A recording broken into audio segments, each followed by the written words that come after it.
Hello everyone, it's मलिका और आप देख रहे हैं आर्टिस्टिक सोल चैनल। मैंने पिछली वीडियो में आपसे वादा किया था कि मैं पंच निडल का ये पार्ट सेकंड ज़रूर लेके आऊँगी, जिसमें मैं आपको इस पंच निडल से बहुत ही खूबसूरत सा क्राफ्ट बनाकर दिखाऊंगी। आपको बहुत सारे डाउट थे इस पंच निडल से, जो हम इस वीडियो में एक एक करके देखेंगे। तो इस वीडियो को बहुत ध्यान से देखना, क्योंकि बीच बीच में मैंने आपके सारे सवालों के जवाब भी दिए हैं और कुछ टिप्स एंड ट्रिक्स भी आपके साथ शेयर की हैं, जिससे कि आप इसे बड़ी आसानी के साथ बना सकते हैं। तो चलिए वीडियो शुरू करते हैं। तो आप जो भी डिज़ाइन बनाना चाहें, जो भी फ्रेम आप ले रहे हैं जिस भी साइज़ का, उसे एक रफ पेपर पे इस तरह से ड्रॉ कर लीजिए और इसके अंदर मार्किंग कर लीजिए, क्योंकि इसी के अंदर तो हमें पंच निडल आर्ट को करना है। तो कुछ भी स्टार्ट करने से पहले पूरा नाप तोल ज़रूर कर लीजिए। फ्रेम का ये अंदर वाली रिंग लीजिए और इसे पेपर पे ड्रॉ करके अपनी मार्किंग को कर लीजिएगा। मैं यहाँ पे इससे आज बहुत ही खूबसूरत एक स्लिंग बैग बनाना सिखाऊंगी, तो इसे शुरू करते हैं। तो अब इसमें मैंने मार्किंग तो कर ली है और ये साइज़ मैंने एक रेक्टेंगल साइज़ यानी शेप में लिया है और इसी के अंदर हम ये काम करेंगे। तो आपको एक आइडिया हो गया कि आपको ये साइज़ चाहिए। अब इसके बाद मैं इसके अंदर डिज़ाइन को ड्रॉ करूँगी, क्योंकि ये वीडियो उन बिगनर्स के लिए है जिन्हें पंच निडल आर्ट आता ही नहीं है, जिन्हें यही नहीं समझ में आता कि पंच निडल को यूज़ कैसे करते हैं, धागों का क्या किया जाता है, गिठान कहाँ से लगती है, उन सब के लिए है। तो इसे मैं बहुत ही सिंपल वे में आपको सिखा रही हूँ। बाद में आप चाहें तो अपने डिज़ाइन को थोड़ा कॉम्प्लिकेटेड और अलग अलग कलर कॉम्बिनेशन में लेके उसे कर सकते हैं। लेकिन हाँ, ये बहुत ज़रूरी है कि आप पंच निडल से बहुत ही अच्छे से पहले रफ़ कपड़े पे प्रैक्टिस ज़रूर करके देखें। और यहाँ पर मैंने ये डिज़ाइन कंप्लीट कर लिया है। इस डिज़ाइन को हम किस तरह से ट्रेस करते हैं, उसकी दो टेक्निक मैं आपको यहाँ बताऊँगी। यहाँ मैं इसे परमानेंट मार्कर पेन यानी बोल्ड मार्कर पेन से अच्छे से ड्रॉ कर लूँगी, ताकि ये जो डिज़ाइन है बहुत ही साफ़ सुथरे तरीके से हमें क्लियरली नज़र आए। जो हम ट्रेसिंग टेक्निक यूज़ करने वाले हैं उसके लिए ये मार्कर पेन का चलाना ज़रूरी है, इस बात का आप ध्यान रखिएगा। मैंने इस पूरे ही डिज़ाइन पर ये मार्किंग कर ली है ताकि ये डिज़ाइन बहुत ही क्लियर मुझे नज़र आ जाए। डिज़ाइन हमारा कंप्लीट है। अब मैं अपनी ट्रेसिंग टेक्निक आपके साथ शेयर करती हूँ। आपको याद है ना, पार्ट 1 वीडियो में हमने इस पंच निडल के बारे में और इस कपड़े के बारे में सारी डिटेल में बात की थी। अगर आपने वो वीडियो ना देखा हो ना, तो जाके उसे ज़रूर देखिएगा। आपको कौन से कपड़े, कौन से धागे इस्तेमाल करने चाहिए, वो सारी डिटेल इस वीडियो में मिल जाएगी। इसका मैं नीचे डिस्क्रिप्शन में भी लिंक दे रही हूँ, तो ज़रूर देख लीजिएगा, क्योंकि उसके बगैर ना आप ये पार्ट 2 वीडियो देख रहे हैं वो बेकार है। तो पार्ट 1 वीडियो देखकर ही इसे आगे देखिएगा। अब यहाँ पर मैंने वो कपड़ा ले लिया है, इसके अंदर हमने जो डिज़ाइन बनाया है ना वो रखेंगे और एक्स्ट्रा जगह छोड़ेंगे कपड़े में भी। तो जितना हमारा पेपर है उसमें अगर हमने जगह छोड़ी है तो ये जगह हमें इस कपड़े में भी छोड़नी है। यहाँ हमने एक्स्ट्रा मार्जिन ले लिया है, लगभग यहाँ पर 5-5 जो सेंटीमीटर्स है ना वो मैंने छोड़े हैं। अब इसे ट्रेस करके दिखाती हूँ। लोगों को लगता है कि ट्रेसिंग भी भला कैसे मुश्किल हो सकती है, लेकिन अगर आपने सही नाप तोल नहीं रखा तो ये ट्रेसिंग आगे पीछे हो जाएगी। जितना मार्जिन हमें आगे पीछे चाहिए इसके चारों साइड पर वो नहीं मिल पाता है। तो एक पेन से बहुत ही प्रेशर के साथ कार्बन पेपर से इसके ऊपर ट्रेसिंग कर लीजिए। आपको लग रहा होगा ना आसान, लेकिन इसके अलावा भी इसमें एक चीज़ है। पहले तो अगर आपको ये डिज़ाइन क्लियरली नज़र नहीं आ रहा है तो आप उसे पेंसिल से ड्रॉ कर लीजिए और कार्बन पेपर हमेशा हल्के रंग के लीजिए, ब्लैक, ब्लू या ग्रीन कलर के बिल्कुल मत लीजिएगा। फ्रंट में हम जैसे ही ट्रेसिंग कंप्लीट कर लें, हमें बैक साइड पर भी ये ट्रेसिंग कंप्लीट करनी है, क्योंकि ये दोनों ही जगह ट्रेसिंग होना बहुत ज़रूरी है। तो पहली ट्रेसिंग टेक्निक तो ये है जो मैं यूज़ करती हूँ। इसके अलावा एक और टेक्निक है जो आप यूज़ कर सकते हैं, शायद वो आपको आसान भी लगे। हमने यहाँ बोल्ड मार्कर का पेन इसलिए किया था ताकि हम जब कपड़े के अंदर इसे रखें तो ये डिज़ाइन हमें क्लियरली नज़र आए और आपके लिए आसान हो जाए। कार्बन पेपर की ज़रूरत नहीं है, बस डायरेक्टली इसे ड्रॉ कर लीजिए। तो ये 2 टेक्निक हैं ट्रेसिंग की जो आप यूज़ कर सकते हैं। अब हम लेंगे यहाँ पर धागे, ये हैं ऊन के धागे। अच्छी क्वालिटी के ऊन के धागे लोगे तो बहुत ही बढ़िया, नहीं तो ये जो क्राफ्टिंग वाले धागे आते हैं ना पतले, जो इस सुई के लिए बिल्कुल परफेक्ट हैं, वो आप ले सकते हैं। अब हमें इस कपड़े को फ्रेम पे सेट करना है और हमारा डिज़ाइन इस फ्रेम के बिल्कुल बीचों बीच आना चाहिए, जैसे कि ये है। इस कपड़े को अच्छे से कस कर इस पे तान लीजिए, जिस तरह से ड्रम को ताना जाता है। यहाँ पर इसे बिल्कुल भी ढीला मत छोड़िएगा, नहीं तो आपसे कढ़ाई होगी ही नहीं। तो अब मैंने इसे अच्छे से पैक कर लिया है। पीछे की तरफ भी आप ये डिज़ाइन आराम से देख सकते हैं। अब करते हैं इसके ऊपर पंच निडल से ये आर्ट। अब आपको बताऊंगी कि ये सुई आपको कैसे चलानी है अगर आप इसे फर्स्ट टाइम चला रहे हैं। पहले तो इसके नंबर की सेटिंग कर लीजिए। मैंने इसे 8 और 9 के बीच में यहाँ पर आपने क्वेश्चन किया था कि इसे आगे की तरफ से चलाना चाहिए पीछे की तरफ से। ये दोनों ही टेक्निक करके मैं आपको दिखाऊंगी ताकि आपको इसका फ़र्क नज़र में आ जाए। फिलहाल मैं पीछे की तरफ से स्टार्ट कर रही हूँ और जब मैंने स्टार्टिंग की है तो एक्स्ट्रा धागे को इस तरह से मैंने अंगूठे के नीचे दबा के रख लिया है। आपको भी अगर आप एक बिगनर हैं तो ऐसा ही करना है। दूसरी सबसे बड़ी ज़रूरी चीज़ है वो है ये निडल जो है ना, ये हमेशा 45 डिग्री के एंगल पे ही रहनी चाहिए और बहुत ही छोटे छोटे आपको यहाँ पे ये टाँके लगाने हैं। बड़े बड़े टाँके मत लीजिएगा क्योंकि आपको बिल्कुल भी प्रैक्टिस नहीं है। बहुत ही छोटे छोटे धागे से अगर आप शुरुआत करेंगे तो ये परफेक्टली एकदम सही तरीके से होता जाएगा। ना ही तो यहाँ से धागा छूटेगा और ना ही निकलेगा। इस तरह धीरे धीरे बिल्कुल स्लो स्पीड में आपको करते हुए इसे करना है। निडल का वो जो तिकोना पार्ट है, खुला हुआ पार्ट, वो हमेशा आगे की तरफ रहेगा ताकि धागा बीच में ना अटके और ना ही धागा कहीं पे ये लटकना चाहिए, कहीं पे फंसा होना चाहिए। इसे बिल्कुल लूज़ रखिएगा ताकि आपकी एम्ब्रॉयडरी परफेक्टली तरीके से होती जाए। देखिए यहाँ पर मैंने बहुत ही छोटे छोटे से टाँके लगाते हुए इसमें ये एम्ब्रॉयडरी करना शुरू किया है। अब इसके एक बार बाउंड्री हो जाए तो इसको हम भरवा करेंगे। आप इस पंच निडल आर्ट को अच्छे से समझ सकें इसलिए मैंने ये वीडियो बहुत ही डिटेल में बहुत ही आराम से बनाई है ताकि कोई भी चीज़ आपकी छूट ना जाए, कोई भी डाउट ना रह जाए। लेकिन इस वीडियो के देखने के बाद भी अगर आपको कोई डाउट रहता है तो आप मुझसे कमेंट करके हाथों हाथ पूछ सकते हैं, मैं आपको जवाब ज़रूर दूँगी। इस निडल को चलाते हुए आपको एक चीज़ और ध्यान में रखनी है कि अपनी उंगलियों को नीचे से ज़रूर बचा के रखिएगा क्योंकि ये पॉइंटेड है इसलिए ये चुभ सकती है, तो अपने हाथों को बचाते हुए कीजिए। देखिए मैंने इसके अंदर ये पूरा भरवा कर दिया है। एक्स्ट्रा धागे को थोड़ा सा खींच करना बाहर निकाल दीजिए। देखिए पीछे की तरफ हमने किया ना तो आगे की तरफ ये पफिनेस आ गई है, यानी उभरा हुआ पार्ट।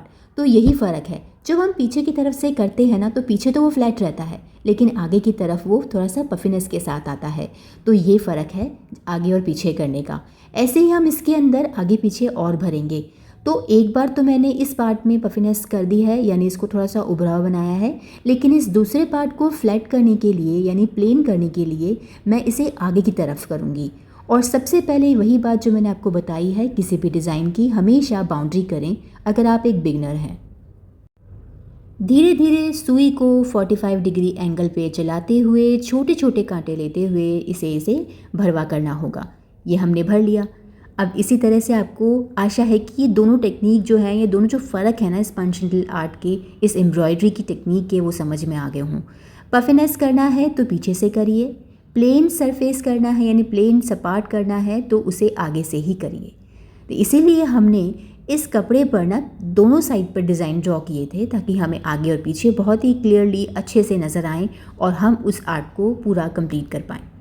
अब दोनों टेक्निक हमने इस्तेमाल कर ली हैं। इस फ्लावर को मैं पूरा भर के आपको दिखाती जाऊंगी और बीच बीच में जो आपके डाउट्स हैं वो डाउट्स भी मैं लेती जाऊंगी, आपको क्लियर करती जाऊंगी। तो इसे आप बड़े आराम से देखिए और पूरा वीडियो ज़रूर देखिएगा। पिछले पार्ट 1 वीडियो में किसी ने पूछा था कि हमें फ्रेम कौन से लेने चाहिए। हालांकि उसमें मैंने आपको अच्छे से बताया था कि हमें फ्रेम 2 तरह के मिलते हैं, प्लास्टिक के और वुडन के। लेकिन अगर आपको मैं क्लियरली बताऊं ना तो वुडन वाले जो फ्रेम्स आते हैं ना वो सबसे बेस्ट रहते हैं क्योंकि उसमें ना एक ग्रिप बहुत अच्छी होती है। यहाँ आपने देखा कि मैंने शुरुआत में तो प्लास्टिक का फ्रेम यूज़ किया था लेकिन बाद में मैंने वुडन वाला ही फ्रेम लिया है और उसी से इसे कंप्लीट कर रही हूँ। क्योंकि ना प्लास्टिक के फ्रेम में प्रॉब्लम ये आती है ना, वो बार बार फिसलता है, उसकी ग्रिप है ना अच्छे से बैठती नहीं है। आप अगर मार्केट जाएँ तो भले ही ये पुराने स्टाइल के हैं वुडन फ्रेम्स, लेकिन इन्हें लीजिएगा। और इसमें थोड़े लिमिटेड साइज़ ही आते हैं, तो सबसे बड़ा साइज़ अगर आपको मिले तो वो बेस्ट है क्योंकि हम जब भी आर्ट करते हैं तो अगर हम कुशन में कर रहे हैं, बेडशीट में कर रहे हैं तो हमें बड़े फ्रेम की ज़रूरत पड़ेगी। और मैंने इसलिए आपको ये कहा कि आप बड़ा फ्रेम लें क्योंकि अगर आप छोटे फ्रेम्स लेते हैं तो आप अगर डिज़ाइन को खिसका के आगे करना चाहते हैं तो जो पिछला डिज़ाइन है वो फ्रेम के बीच में आके निकल सकता है।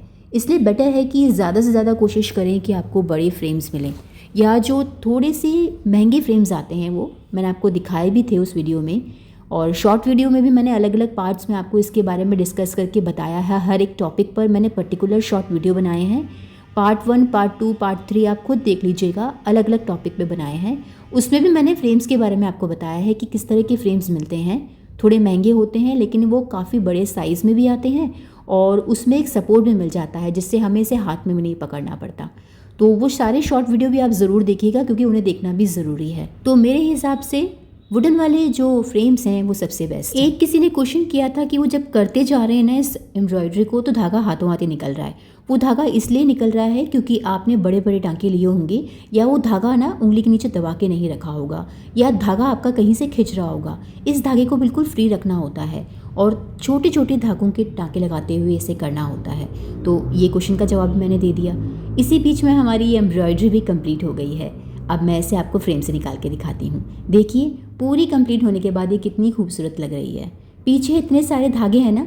किसी ने पूछा था कि इन धागों का क्या किया जाता है, तो इन सभी धागों को बहुत ही आराम से बिना खींचे कैंची से एक एक करके काट के अलग कर दीजिए और इसे साफ कर दीजिए। मैं अगर आपको सच बताऊं तो हाथों से की हुई कढ़ाई से भी ज़्यादा इजी ये पंच नीडल आर्ट है। अगर आपको ये एक बार आ गई ना तो आप सिर्फ यही करोगे और आपको इतना मज़ा आएगा ना इस कढ़ाई को करने में।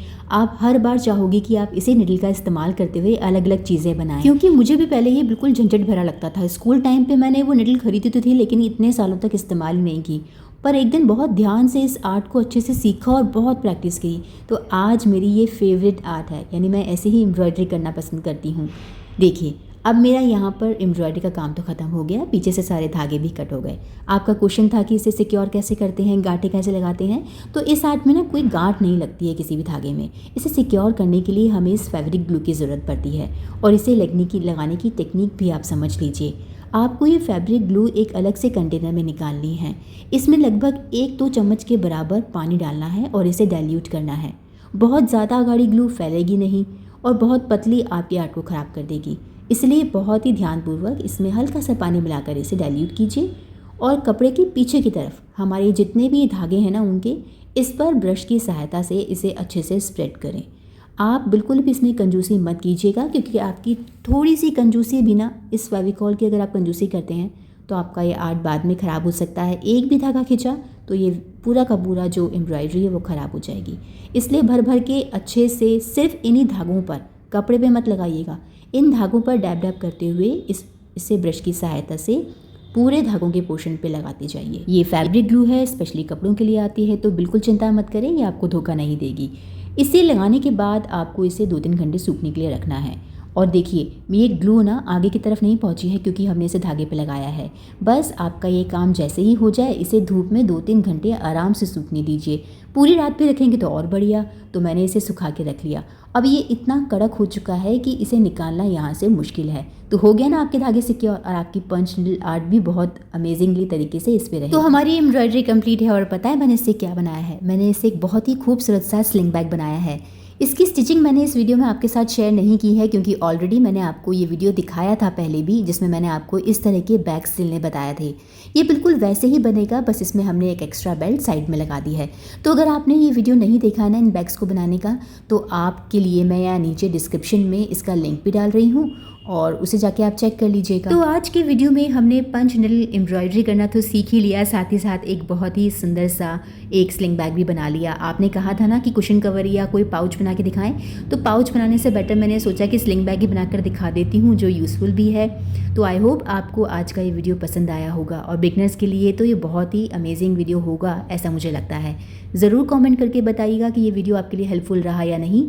अगर आप पंच नीडल से और कोई भी चीज़ें सीखना चाहते हैं तो प्लीज़ मुझे कमेंट करके बताइएगा, या अगर आप कोई और क्राफ्ट सीखना चाहते हैं तो वो भी मुझे बता सकते हैं। हम जल्द ही उस पर वीडियो बनाने की कोशिश करेंगे। अगली वीडियो में एक और नए क्राफ्ट आइडिया के साथ मिलेंगे। हो सकता है आप ही की रिक्वेस्टेड वीडियो में से कोई हो तो उसे ज़रूर देखिएगा। तब तक के लिए stay safe, stay healthy and keep crafting. And thank you so much for watching this video. मिलते हैं अगले वीडियो में।